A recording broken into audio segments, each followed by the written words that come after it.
Jangan sampai kamu terburu-buru dalam melakukan hubungan seks karena kenikmatan itu tidak akan pernah kamu dapatkan. Padahal kenikmatan itu, teman-teman, akan membuat teman-teman menjadi lebih segar, bugar, dan selanjutnya akan membuat keharmonisan di dalam rumah tangga semakin menggelegar.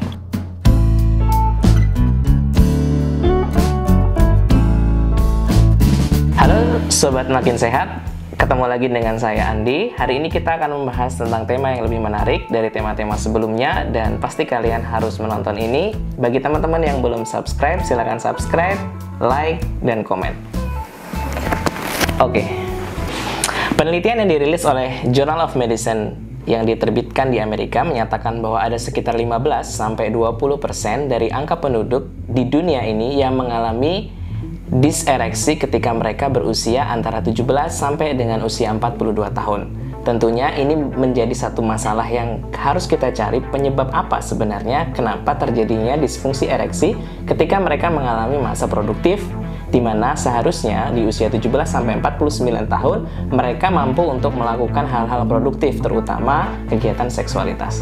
Selain masalah ekonomi yang sempat kita bahas pada episode sebelumnya, yaitu tentang bagaimana cara kita mempertahankan atau bahkan cara membesar Mr. P, hari ini kita akan membahas masalah yang utama dan masalah yang lebih krusial saat kemudian seseorang tidak mampu untuk melakukan ereksi, bahkan dia mengalami disfungsi ereksi atau Mr. P-nya tidak bisa tegang ketika seseorang telah menikah maupun ketika dia persiapan untuk menikah.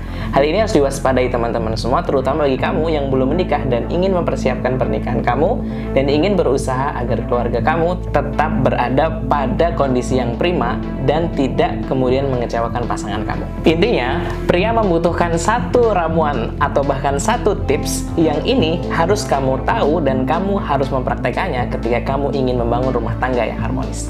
Nah, apa itu teman-teman semuanya? Yaitu adalah bagaimana Mr. P kalian tetap bertahan ereksi dan mampu bertahan selama proses yang kita sebut dengan proses atas kasur atau di atas ranjang. Nah, teman-teman semua, banyak keharmonisan di dalam rumah tangga yang terkadang hanya karena disebabkan oleh ketidakharmonisan di atas kasur menyebabkan keharmonisan di dalam rumah tangga menjadi masalah dan mengakibatkan banyak kasus perceraian maupun kasus-kasus yang menimbulkan nantinya adanya banyak konflik di dalam keluarga. Yang pertama, teman-teman harus mengetahui bahwa sebenarnya dalam kondisi normal, semua laki-laki itu dapat melakukan ereksi, bahkan secara normal di setiap pagi teman-teman akan bangun dengan kondisi di mana Mr. P kalian akan mengalami ereksi. Itu adalah pertanda bahwa teman-teman mengalami satu proses fisiologis secara normal. Tapi memang ada kalanya ketika seseorang mulai mengalami penyakit-penyakit degeneratif yang itunya menyebabkan bahwa adanya proses permasalahan di dalam tubuh mereka, yaitu adalah penyakit-penyakit yang kita kenal dengan penyakit-penyakit elektrolit, yaitu seperti diabetes, seperti hipertensi, dan kolesterol.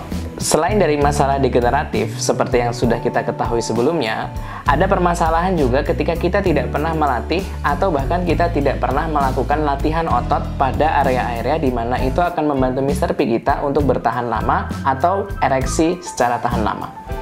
Nah, yang pertama, teman-teman harus sering melakukan kegiatan yang disebut dengan Kegel exercise. Kegel exercise adalah latihan ketika bagian sphincter atau otot di area anus teman-teman yang dekat dengan Mr. P kalian itu sering kalian latih agar ototnya dapat relaksasi dan secara otomatis dia akan membantu teman-teman semuanya untuk mempertahankan ereksi.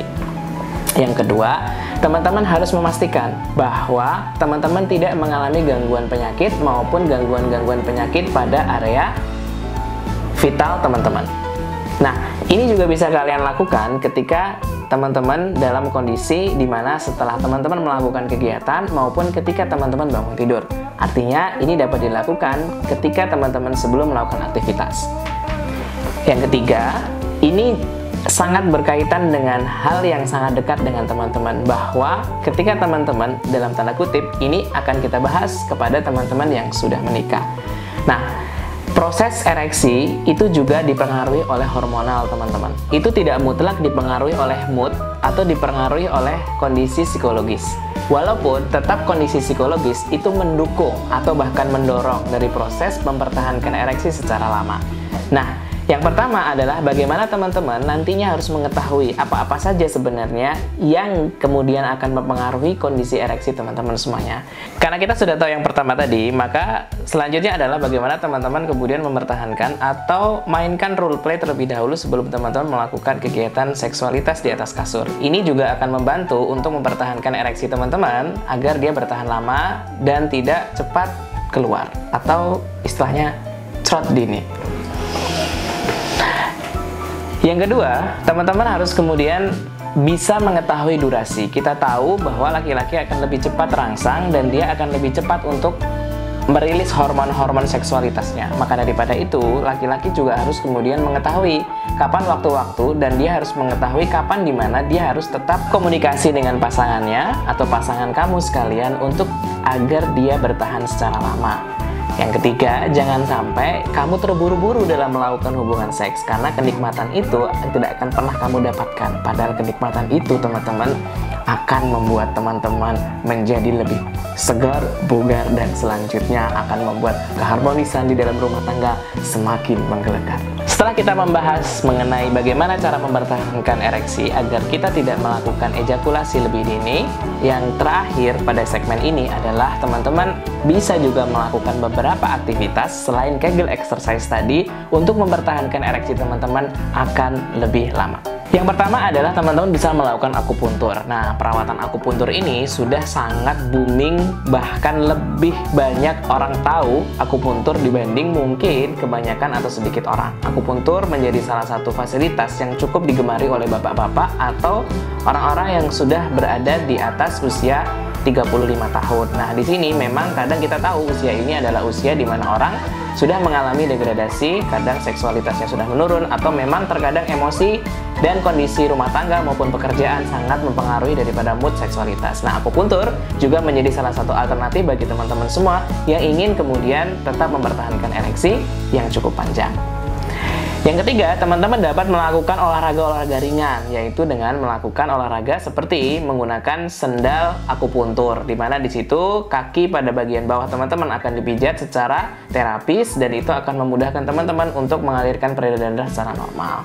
Nah, itu tadi bagaimana teman-teman untuk mempertahankan ereksi dan bagaimana solusi kita agar terhindar daripada ejakulasi dini atau kita kadang tidak bisa mempertahankan ereksi secara lama. Oke, teman-teman semuanya, itu tadi hal-hal yang bisa kita lakukan dan apa-apa yang bisa kita antisipasi untuk tetap mempertahankan ereksi tahan lama, terutama bagi teman-teman semuanya yang ingin berkeluarga atau bagi teman-teman semuanya yang sudah berkeluarga dan kadang merasa bahwa ejakulasi dini membuat teman-teman tidak harmonis, bahkan itu membuat teman-teman tidak menjadi pria sejati.